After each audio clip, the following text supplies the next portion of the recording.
Hi guys, I'm going to go ahead and continue with problem section 4.2 number 97. I did the part A in the first video, so I'm going to do part B here because it was a little bit too long.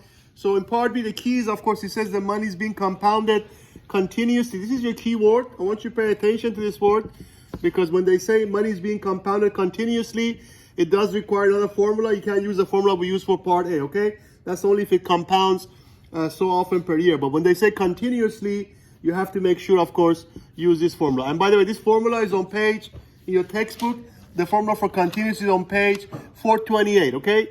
Which is, of course, let me just write it here. The A again, which is your balance in the account, also known as future value. The P again is the same thing, is the principal. The E, as you remember, the E is the number you have a button for your calculators. That's that exponent, the number E, this is about 2.718, but you should have a button for it in your calculators. And then, of course, raised to the R times T, okay?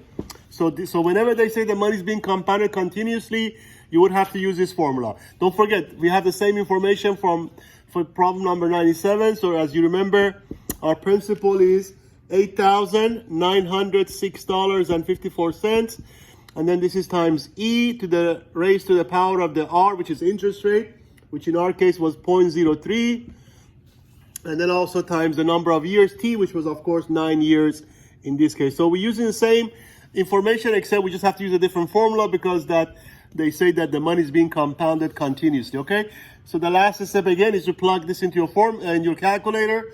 And when you do, this is what you should get. For the balance or the future value, you should get 11,000. This is approximate. Don't forget to round to 2 decimal places. The dollar amount, you always round to 2 decimal places.